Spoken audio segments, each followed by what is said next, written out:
तो स्वागत है आपका विनर्स एकेडमी प्रयागराज में। मैं समीर शुक्ला और आज हम लोग फ्लेमिंगो बुक के प्रोज का first chapter the last lesson उसके लॉन्ग आंसर को देखेंगे, समझेंगे, पढ़ेंगे और जानेंगे। अगर अभी तक आपने उसका हिंदी एक्सप्लेनेशन नहीं देखा तो आप जरूर देखें, जिससे आपको सारी चीजें क्लियर हो जाए। क्योंकि अगर आप हिंदी एक्सप्लेनेशन नहीं जानते तो आप अपने खुद के शब्दों से ना तो शॉर्ट आंसर लिख पाएंगे ना लॉन्ग आंसर लिख पाएंगे। 150 शब्दों का लॉन्ग आंसर होगा। आज मैं आपको केवल 3 बताऊंगा, कल दूसरे पार्ट में उसके 2 और बताऊंगा। यानी टोटल 5 शॉर्ट क्वेश्चन है, लॉन्ग आंसर है, जिन्हें आपको लिखना है। तो आज का जो पूरा ये वीडियो है उस पे 3 आपको लॉन्ग आंसर मिलेंगे और जो दूसरा वीडियो होगा उस पे आपको 2 लॉन्ग आंसर मिलेंगे। तो चलिए शुरुआत करते हैं और अपने दोस्तों को जरूर शेयर कर देना, क्योंकि उन्हें पता ही नहीं है। कुछ को तो इतना नहीं पता कि बुक चेंज हो गई, तो भाई उनको बता दो, वीडियो शेयर कर देना, लाइक शेयर सब्सक्राइब, तो आपको पता ही है और हमारी डिमांड भी क्या है। तो चलिए पहला क्वेश्चन हमारा है, देखते हैं कि पहला क्वेश्चन है कि why was France running towards the school that day, what did he noticed during the way.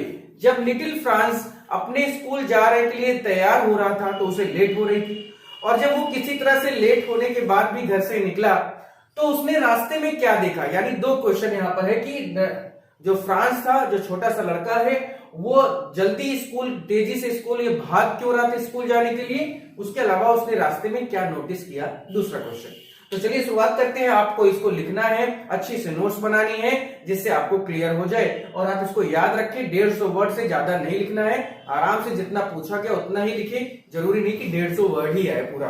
तो देखिए कि France was running towards school that day, कि फ्रांस स्कूल जाने के लिए बहुत जल्दी में था, दौड़ रहा था। बिकॉज, क्योंकि he started for school very let that morning, क्योंकि उस सुबह फ्रांस बहुत लेट में उठा और वो स्कूल जाने में वैसे भी उसका मन नहीं लगता था। इस वजह से उस सुबह उसे स्कूल जाने में देरी हो गई, इसलिए वो दौड़ रहा था। And was a great fear of scolding specially, और उसे सबसे ज्यादा जो डर था वो था डांट का। स्कॉल्डिंग मींस होता है डांटना, और डांट उसको कौन लगाता, एम हैमल जो उसके टीचर थे। और उसको ये जो लेट होना, तो उसकी एक कंडीशन थी कि वो दौड़ रहा था, उसके अलावा एक कंडीशन और भी थी कि उसे डर था कि उसे डांट पड़ेगी। और क्यों डांट पड़ेगी, क्योंकि because M Hamel had said that, M Hamel जो उसके टीचर, उन्होंने कहा है कि ही वुड क्वेश्चन हिम, वो उससे क्वेश्चन पूछेंगे ऑन पार्टिसिपल से related, and he did not know the elementary knowledge about them। और यहां तक कि उसे ये नहीं पता था कि पार्टिसिपल होता क्या है, और वही चीज उससे एम हैमल पूछने वाले थे स्कूल में, इस वजह से वो और डरा हुआ था। ड्यूरिंग द वे, रास्ते में, यहां तक तो ये था कि क्यों दौड़ रहा था। अब उसने नोटिस क्या किया ये देखते हैं कि during the way he noticed, जब वो रास्ते में था तो उसने नोटिस किया, ध्यान दिया कि the day was very warm, जो दिन था उसमें धूप काफी निकली हुई थी, इसलिए गर्म दिन था। एंड ब्राइट, बहुत चमकीला सा था। द बर्ड्स वर चिरपिंग, और जो पक्षी थे वो चहचहा रहे थे। At the edge of the woods, यानी लकड़ी पर या पेड़ की लकड़ियों पर, पेड़ की शाखाओं पर बैठकर वो चहचहा रहे थे। एंड प्रूसियंस सोल्जर, और क्योंकि प्रूसिया ने फ्रांस पर अपना अधिकार जमा लिया था, उसे हरा दिया था, इस वजह से जो प्रूसिया के जो सैनिक थे वो ड्रिलिंग, वो अपना ड्रिल कर रहे थे। Behind the saw mill in the field में एक सॉ मिल क्या होता है, आरा मशीन, जहां पर लकड़ियां काटी जाती हैं, उन्हीं पर वो लोग उसी खुले मैदान में वो क्या कर रहे थे, अपनी ड्रिल को कंप्लीट कर रहे थे। तो आप इसका एक जो है चाहते हैं तो इसका आप स्क्रीनशॉट ले लें, जिससे आपको क्लियर हो जाए, आप इसको आराम से लिखें।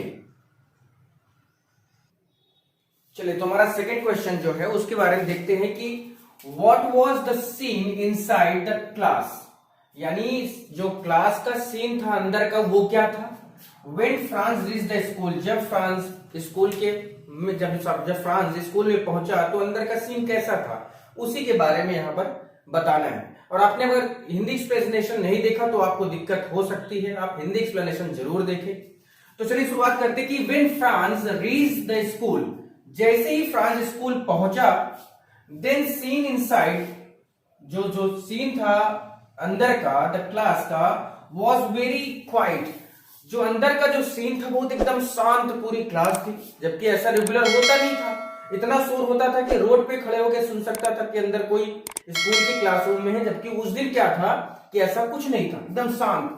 ही सॉ दैट, उसने देखा कि his classmates had taken their places, उसके जो क्लासमेट्स, उसके जो दोस्त थे, जो बच्चे थे वहां पर, वो ऑलरेडी पहुंच चुके थे। His teacher M Hamel was walking up and down with iron ruler, और उसके जो टीचर थे एम हैमल, वो लगातार इधर से उधर here and there, up and down, कभी बैठ रहे थे, कभी उठ रहे थे, और उनके पास एक लोहे की छड़ी थी अंडर हिज आर्म, जो उन्होंने यहां पर ऐसे दबाए रखा था कि आने दो, आवाज वाली बताता हूं। तो Franz had to open the door, Franz ने दरवाजा खोला, दरवाजा खोलना था फ्रांस को, and go in before everybody, और सबके सामने से होकर जाना था, जबकि वो डेली क्या करता था, इधर क्लास चल रही है, चुपके से दूसरे दरवाजे से जाके पीछे बैठ जाता था। लेकिन आज क्या है, फंस गया, आज उसको खुद दरवाजा खोलना था और सबके सामने से होके जाना था। ही वॉज ब्लस्ड, वो बहुत शर्माया हुआ था, एंड फ्राइटेंड, डरा हुआ भी था। M Hamel said very kindly to him, M Hamel जो उसके टीचर, उन्होंने बहुत प्यार से उसको कहा, go to your place quickly little Franz, कि बच्चे फ्रांस जल्दी से जाओ और अपने जगह पर बैठ जाओ। बिसाइड इसके अलावा the whole school seem to strange and solemn, और उसको वो स्कूल ही पूरा अलग दिख रहा था, एकदम सब लोग सोलेम मतलब होता है गंभीर, तो सॉलमन भी पढ़ते हैं, सॉलमन पे पढ़ते हैं, तो वो पूरे स्कूल उसको बड़ा अजीब दिख रहा था, बड़ा गंभीर दिख रहा था कि आखिर हुआ क्या है ऐसा, आज ऐसा क्या हो गया कि एकदम सब कुछ शांत है, जबकि डेली ऐसा नहीं होता। But the thing that surprise him, लेकिन उसे एक चीज और बहुत सरप्राइज की, क्या, most was to see on the back bench, जब उसने पीछे मुड़कर अपने बैक बेंच पर, पीछे की सीट पर देखा, वो बहुत ज्यादा सरप्राइज हो गया।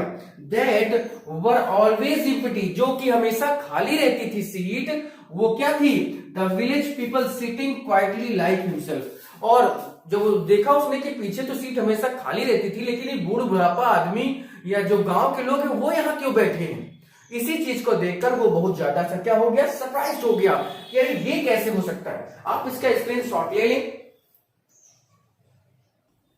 तो चलिए, क्वेश्चन नंबर हमारा जो थर्ड है वो क्या है कि हाउ डिड द अनाउंसमेंट, जब घोषणा की गई, ऑफ द लास्ट लेसन, यानी जब एम हैमल ने कहा कि ये हम लोग की आज स्कूल का या हमारे इस पूरे जो हमारी जिंदगी है उसका ये लास्ट लेसन है, तो अफेक्ट फ्रांस, तो फ्रांस पर उसका क्या प्रभाव पड़ा, जब उसने सुना कि ये आज मेरा लास्ट लेसन, जबकि मैंने आज तक कुछ पढ़ा नहीं, तो उस पर क्या प्रभाव पड़ा, तो उसके बारे में देखते हैं क्या है कि the announcement of the last lesson affected France like a thunder clap, जैसे ही फ्रांस ने सुना कि ये आज हम लोग अंतिम लेसन ने इस साल का या आने वाली पढ़ाई का या इस पूरे फ्रेंच लैंग्वेज का मैं अंतिम लेसन पढ़ने जा रहा हूं, तो वो उसके लिए एकदम थंडर क्लैप, थंडर क्लैप क्या होता है, बिजली चमकने के बाद एकदम जैसे उसके ऊपर अचानक से बादल फट गया हो।